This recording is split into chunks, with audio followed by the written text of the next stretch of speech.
Hello दोस्तों, स्वागत है आज की एक नई वीडियो में। दोस्तों आज की इस वीडियो में आपको बताने वाला हूं कि आप बेरोजगारी की समस्या पर निबंध किस तरीके से लिख सकते हैं। जी हां दोस्तों, इतना आसान तरीके से आपको निबंध बताने वाला हूं कि आपको एक भी शब्द रटने की ज़रूरत नहीं पड़ेगी और बोर्ड एग्जाम में आप अच्छे तरीके से लिख पाएंगे और आपको पूरा नंबर मिलेगा। तो चलिए बिना देरी किए हुए वीडियो को शुरू करते हैं। इससे पहले मैंने ऑलरेडी कई टॉपिक्स पर निबंध बता दिए हैं। निबंध माला नाम की प्लेलिस्ट हमारे चैनल पर बनी हुई है, जा करके आप देख सकते हो। आपको कोई भी निबंध रटना नहीं पड़ेगा, मैंने इस तरीके से वीडियोस बनाई है, ठीक है ना।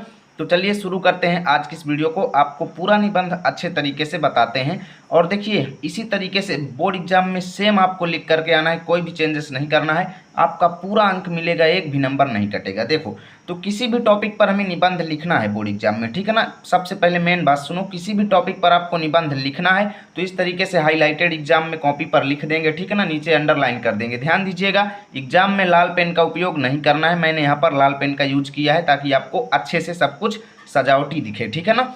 आपको काले पेन और नीले पेन का यूज करना है। यहाँ पर देखो आप इस कलर के पेन का यूज कर सकते हो, कोई दिक्कत नहीं है, ठीक है ना। तो इस तरीके से हाईलाइटेड हेडिंग लिखेंगे। उसके बाद हम उस टॉपिक पर कोई भी निबंध हम लिखें, किसी भी टॉपिक पर लिखें, रूपरेखा हेडिंग हमें जरूर बनाना है। जी हाँ दोस्तों, रूपरेखा हेडिंग जो है सबसे ज़्यादा इंपॉर्टेंट है। रूपरेखा हेडिंग्स के अंतर्गत हम उस निबंध से रिलेटेड कुछ हेडिंग्स बनाएंगे कि हमें किन हेडिंग्स में निबंध को लिखना है, ठीक है ना।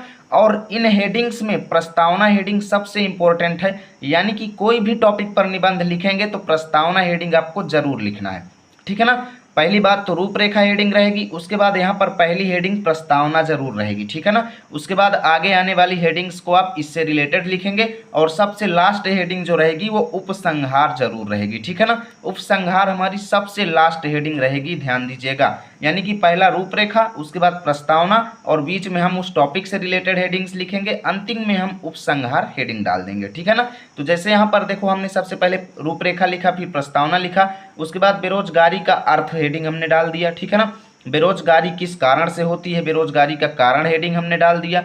बेरोजगारी को रोकने के उपाय क्या हैं, ये हेडिंग हमने डाल दिया। और उपसंहार हेडिंग हमने सबसे लास्ट में डाल दिया, ठीक है ना। यहाँ पर देखो बेरोजगारी की समस्या से रिलेटेड हम सबसे पहले यहाँ पर प्रस्तावना में कुछ बातें लिखेंगे, ठीक है ना, कि हमारे भारत के लिए किस तरीके से एक अभिशाप के समान है, ठीक है ना। तो वो चीज़ें हम यहाँ पर लिखेंगे, उसके बाद इन हेडिंग्स में जाएंगे। तो इतना लिखने के बाद सबसे पहले अब हम यहाँ पर नंबर 1 पर प्रस्तावना हेडिंग डाल देंगे, ठीक है ना। तो यहाँ पर देखो कैसे लिखेंगे, बेरोजगारी की समस्या हमारे देश की एक प्रमुख समस्या है, ठीक है ना। इसी तरीके से आपको भी बना करके लिखना है, एक भी चीज़ें रटना नहीं है। बेरोजगारी की समस्या हमारे देश की एक प्रमुख समस्या है, यह दिन प्रतिदिन बढ़ती ही जा रही है। देखिए कितना सिंपल मैंने यहाँ पर लिखा है, ठीक है ना। इससे एक और गरीबी भूखमरी तो दूसरी ओर युवकों में आक्रोश तथा अनुशासनहीनता को भी बढ़ावा मिलता है।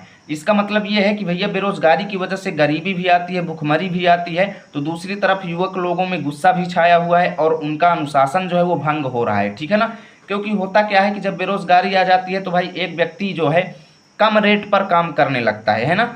कोई व्यक्ति सोचता है कि जब तक पूरा रेट नहीं मिलेगा तब मैं काम नहीं करूंगा, और वहीं पर दूसरे कंपटीशन वाले क्या करते हैं, कम पैसे पर जाकर के काम कर देते हैं, तो उनका अनुशासन यहाँ पर भंग हो जाता है। यानी कि इससे एक और गरीबी तो दूसरी ओर युवकों में आक्रोश तथा अनुशासनहीनता को भी बढ़ावा मिलता है।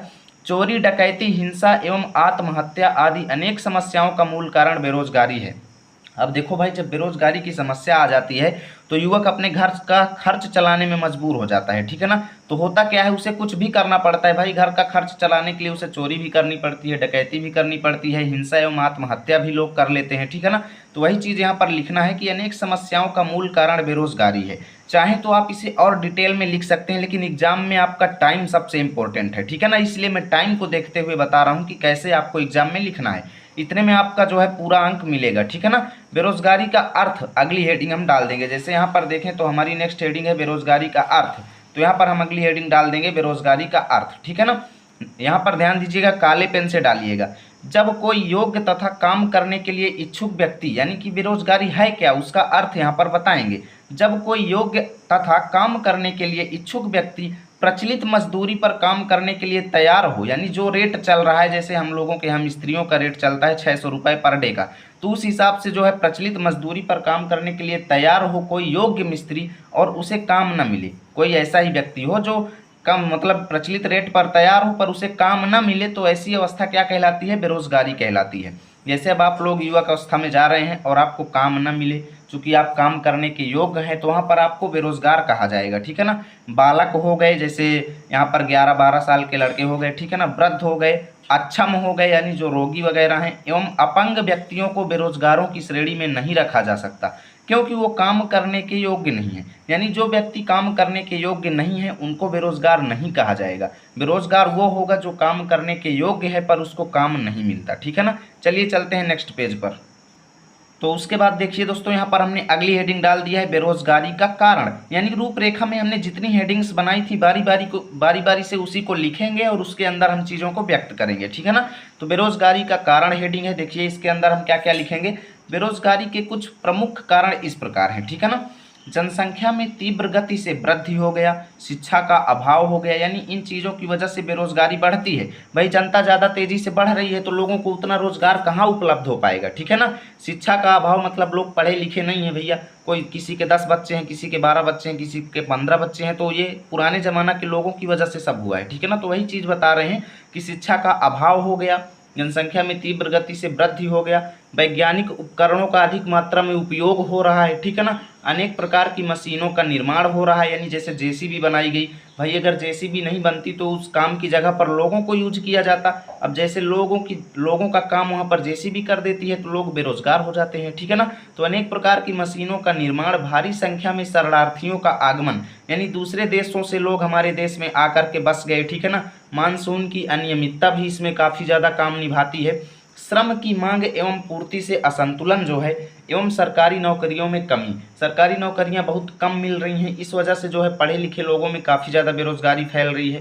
तो इतने कारण आपको बता देना है, काफ़ी ज़्यादा हैं इतने, ठीक है ना। उसके बाद देखिए अगली हेडिंग हम लिखेंगे बेरोजगारी को रोकने के उपाय, कि भैया बेरोजगारी किस तरीके से रोकी जा सकती है, उस पर हम अपने कुछ सुझाव देंगे। जैसे देखिए बेरोजगारी को दूर करने के लिए निम्न तरीके अपनाना चाहिए। क्या क्या, जैसे देखो, जनसंख्या वृद्धि पर नियंत्रण करना चाहिए, परिवार नियोजन को विस्तारित करना चाहिए, यानी परिवार नियोजन का ज्ञान प्रत्येक व्यक्ति को होना चाहिए, ठीक है ना। शिक्षा को विकसित करना चाहिए, कुटीर उद्योगों का विकास करना चाहिए, यानी प्रत्येक घर में अपना घर का धंधा स्वयं सब लोगों को सोचना चाहिए, ठीक है ना।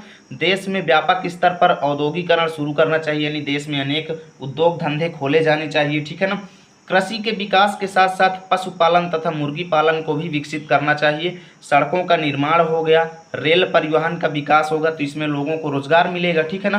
पुल निर्माण, मनरेगा को सुचारू रूप से चालू रखना इत्यादि, ठीक है ना। इन सब उपायों से हम क्या कर सकते हैं, बेरोजगारी को दूर कर सकते हैं। अब देखो लास्ट जो हेडिंग रहेगी हमारी उपसंहार, इसमें हम क्या करेंगे, अपने सजेशन व्यक्त करेंगे, यानी बेरोजगारी की समस्या पर हमारे क्या सुझाव हैं, प्रत्येक व्यक्ति के प्रति, सरकार के प्रति हम क्या सुझाव देना चाहते हैं, ठीक है ना। तो यहाँ पर हम लिखेंगे कि बेरोजगारी को दूर करने के लिए हमें एकजुट होकर प्रयास करना चाहिए एवं कम दरों पर काम नहीं करना चाहिए। हमें स्वयं का छोटा धंधा शुरू करके लोगों को रोजगार देना चाहिए, ठीक है ना। तथा बहुत ही ज़रूरत पड़ने पर मशीनों का उपयोग करना चाहिए, ज़्यादा से ज़्यादा मजदूरों को रोजगार देना चाहिए। इन सब तरीकों से हम बेरोजगारी की समस्या को दूर कर सकते हैं, ठीक है ना। तो इस तरीके से पूरा निबंध मैंने आपको बताया, ऐसे ही एग्जाम में लिखिएगा, पूरा नंबर आपको मिलेगा। देख सकते हो इतना ये पेज भर गया और एक पेज पूरा हमारा ये भर गया और एक पेज इधर हमारा पीछे तरफ भर चुका है, ठीक है ना। यानी कि 2-2.5 पेज हमारा निबंध हो गया, इसमें हमारा एक भी अंक नहीं कटेगा। तो उम्मीद करता हूँ वीडियो अच्छी लगी होगी। इसका पीडीएफ चाहिए तो Telegram channel learn with RP join कर लीजिएगा, वहाँ पर पीडीएफ मिल जाएगा। मिलेंगे आपके साथ नए वीडियो में, तब तक के लिए जय हिंद जय भारत।